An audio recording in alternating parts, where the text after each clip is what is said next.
سوات کے دلکش پہاڑی علاقے کے درمیان بیر کے باغات موجود ہے۔ ان بیر کے باغات میں 3 پریاں رہتی تھیں، ایک گلابی پری، دوسری نیلی پری اور تیسری ہری پری تھی۔ تینوں میں گہری دوستی تھی۔ ان پریوں میں ایک منفرد صلاحیت تھی، وہ اپنے آپ کو شہد کی مکھیوں میں تبدیل کر سکتی تھیں۔ ایک دن تینوں پریاں بیر کے درخت کے سائے تلے باتیں کر رہی ہوتی ہیں۔ نیلی پری گلابی پری سے مخاطب ہو کر کہتی ہے، گلابی پری، سردی کا موسم قریب آنے والا ہے، کیوں نہ ہم شہد جمع کرنا شروع کر دیں تاکہ سردیوں میں کام آ سکے۔ جی ہاں، آپ بالکل ٹھیک کہہ رہی ہیں، ہمیں شہد کی مکھیوں میں تبدیل ہو جانا چاہیے۔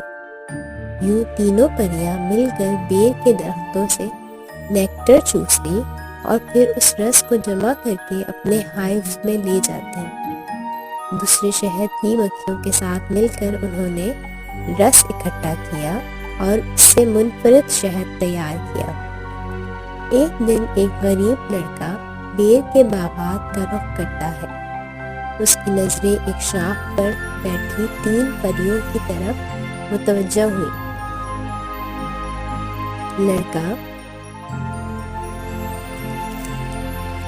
ان کے پاس پہنچا اور اسے گلابی پری بہت پسند آئی۔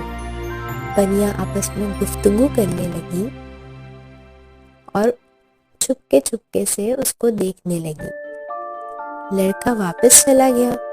ایک رات وہ اپنے کمرے میں سو رہا تھا جب اس کی دادی جو خواب میں آئی اور غربت کی پریشانی کو دیکھتے ہوئے اس کو شہد کا کاروبار کرنے کا مشورہ دیا۔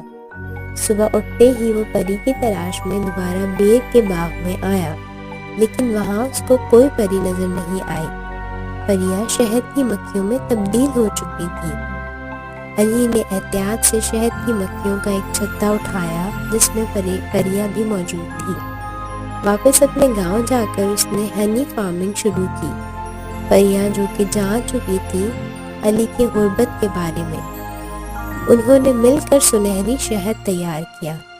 اس طرح علی نے وہ شہد بازار میں مہنگے داموں فروخت کیا اور اس کے حالات بہتر ہونے لگے۔ سردیاں آنے والی تھی، شہد کی مکھیاں دوبارہ اپنی پریوں کی شکل میں تبدیل ہو گئیں۔ وہ آپس میں باتیں کرنے لگیں۔ گلابی پری کہنے لگی، میں بہت خوش ہوں کہ ہم سب نے مل کر علی کی مدد کی ہے۔ علی پیچھے کھڑا ان کی باتیں سن رہا تھا۔ علی نے پریوں کا دل سے شکریہ ادا کیا۔ گلابی پری شرمائی اور خوش ہوئی اور کہا کہ ہم آپ کی مدد کر کے بہت خوش ہیں۔ علی نے گلابی پری کا ہاتھ پکڑا اور انہوں نے خوشی اور خوشحالی کی زندگی کو گلے لگا لیا، جو کہ سوات کے اس شاندار باغ میں شروع ہوئی تھی، اور وہ ساتھ میں رہنے لگے۔